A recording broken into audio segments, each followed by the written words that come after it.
Hello everyone, I hope you're having a wonderful day.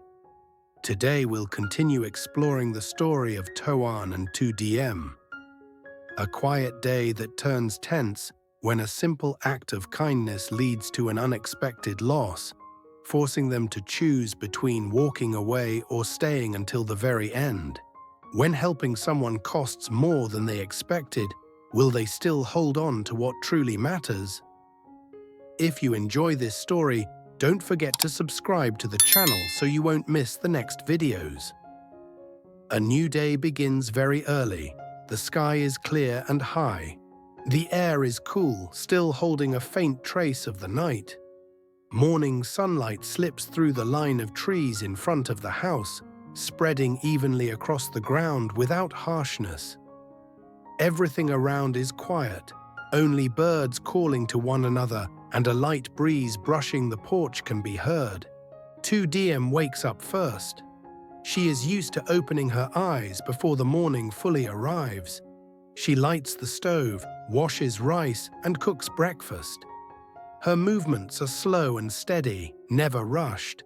She checks the basket prepared the night before, adjusting each bundle of vegetables and small packages inside. Nothing extra. Nothing missing. Inside the house, Toan is already awake. He does not step out immediately. He sits on the edge of the bed for a moment, then walks outside. He moves along the dirt path in front of the porch, bending down to look at a few shallow dents in the ground. He nudges the soil with the tip of his foot, pressing it flat again. He stands still for a few seconds, as if weighing something in his mind, then turns back inside and pours himself a glass of water. They eat breakfast together. The rice is hot, the soup is simple. Neither of them speaks much, but Toan clears the bowls without being asked, and Thu Diem places another cup of water near him. Small actions follow one another naturally, shaped by routine rather than words. Breakfast has just ended.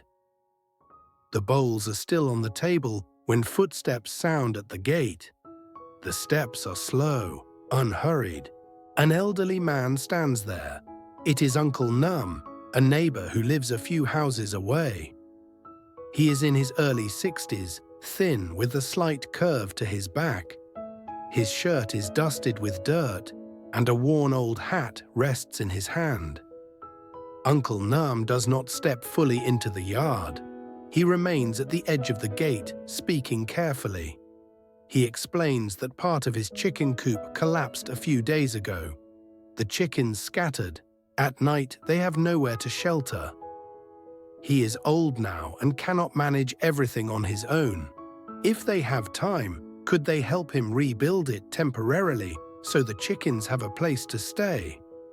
Thu Diem nods immediately. She does not ask for details. Toan looks at Uncle Num for a moment, then nods as well. He says he will get the tools. At that moment, Thuy walks past along the road. She stops and looks into the yard before speaking plainly. "There is already so much work at home," she says. "Why worry about other people all the time?" No one answers, but her words change the air. Uncle Num's face reddens. He waves his hand quickly, saying it is fine, that he will handle it himself and does not want to trouble anyone. Thu Diem looks at him. She sees the hesitation of an elderly man living alone, afraid of becoming a burden. She speaks firmly, without raising her voice, telling him to wait a moment. They will come. Toan gathers a hoe, ropes, and several wooden planks that are still usable. He moves quickly, without saying much. Thu Diem brings water and towels. She glances at the basket prepared for the market, then at Toan. She calculates quickly in her head. Going to the market late means slower sales. But leaving the coop broken another day means a greater loss, especially for an old man who depends on his chickens. The three of them walk to Uncle Num's house. It is not far. The chicken coop stands at the back of the garden.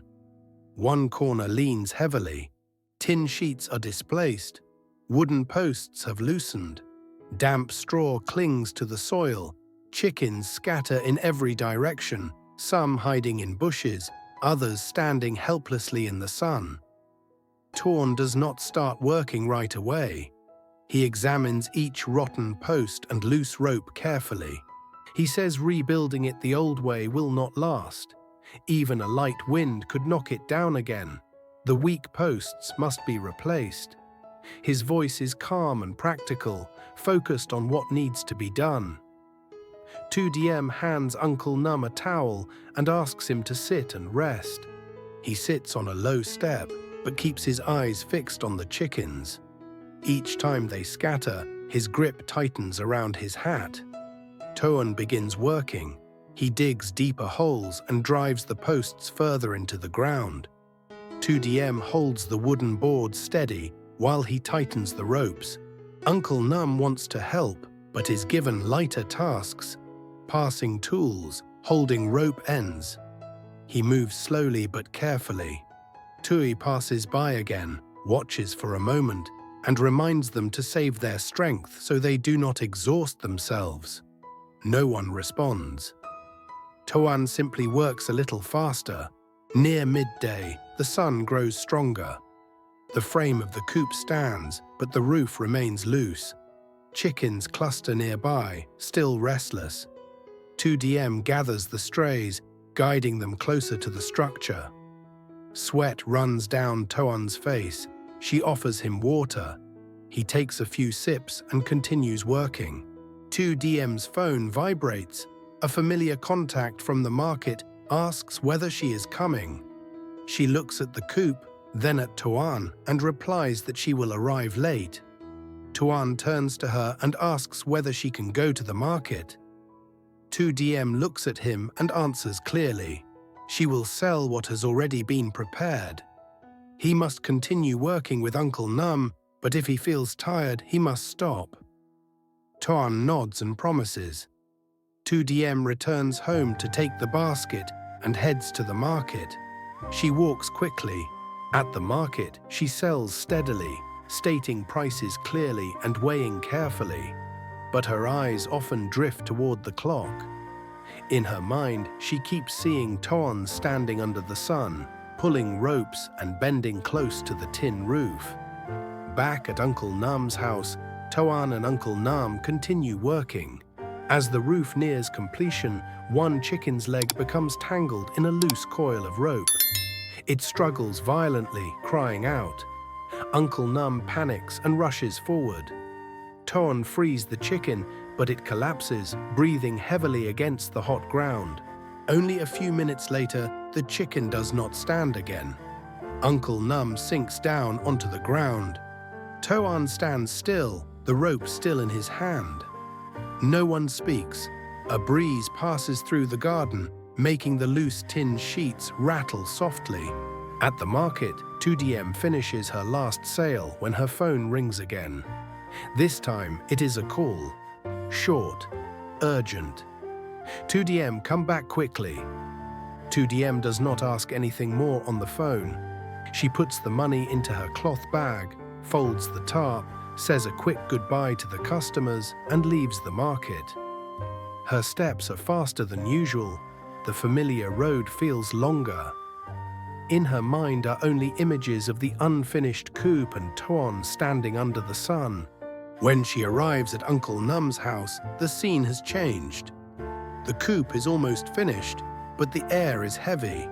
Toan stands beside it, unmoving. Uncle Num sits on the ground, his back bent low. At their feet, the chicken lies still, its head turned to one side. There is no blood, no sign of impact, just a small body that would not endure the heat and panic. Uncle Num stares at the chicken for a long time before speaking. His voice is low and rough. He says it is his fault.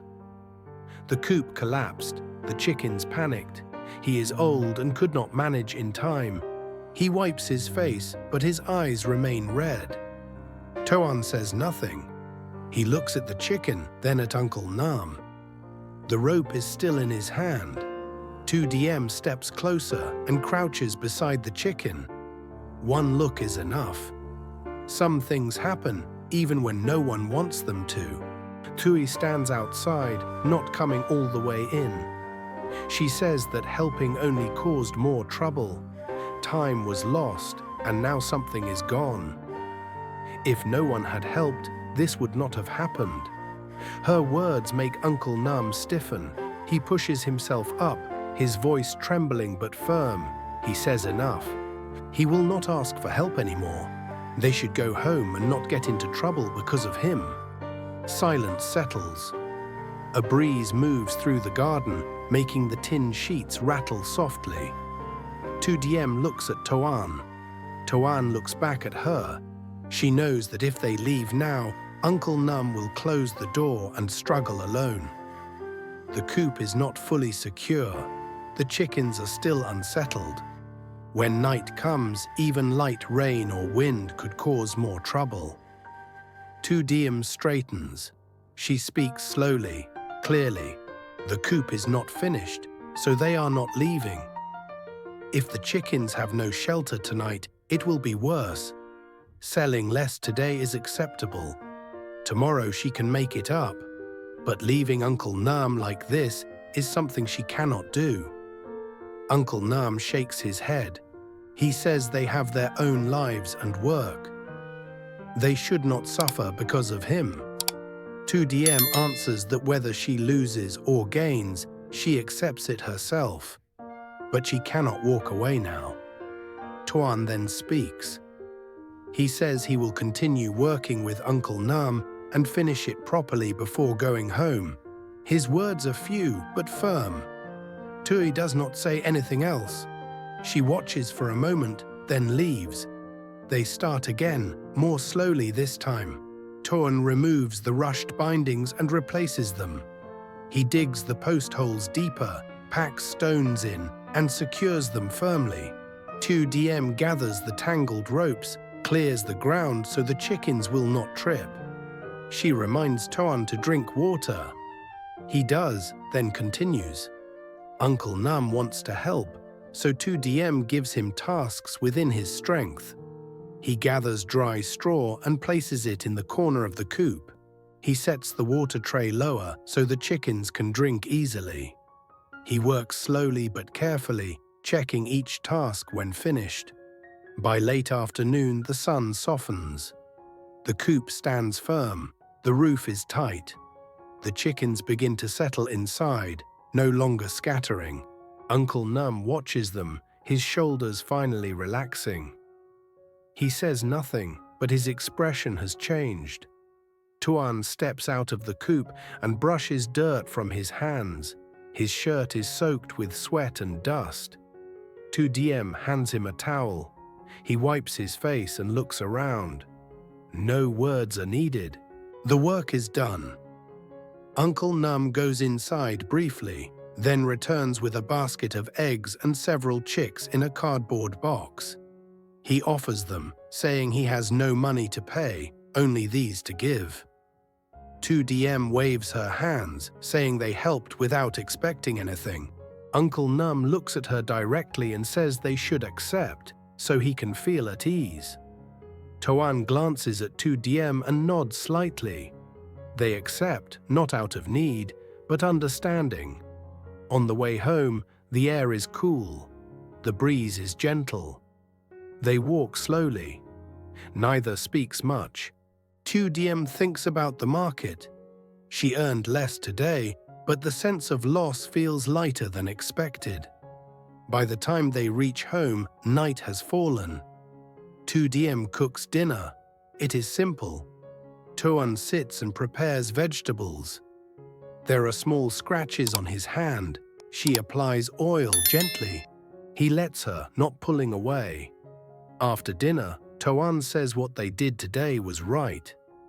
Tu Diem asks if he regrets it. He shakes his head. He only wishes they had worked faster so the chicken would not have died. But what happened cannot be changed. Making the rest secure is enough. Tu Diem nods. She says some days they lose money, but they keep their sense of decency. Tomorrow they can work again. Outside, a light breeze passes through the yard. In the kitchen, the basket of eggs sits neatly in the corner. The chicks chirp softly in their box. Tu Diem looks at them and says they will make a small shelter tomorrow. Toan agrees, saying it only needs to be sturdy. The day ends quietly. No dramatic events, just a difficult choice, a small loss, and something important kept. Enough for both of them to feel lighter as they go to sleep. Buổi sáng, từ Diễm và Toàn bắt đầu một ngày bình thường thì chú Năm, người hàng xóm lớn tuổi, sang nhà giúp sửa lại chuồng gà bị hư hỏng. Dù còn nhiều việc riêng, cả hai vẫn quyết định sang giúp. Trong lúc làm, Toàn và Từ Diễm phải đối mặt với những lời khuyên trái chiều và sự lo lắng về thời gian, tiền bạc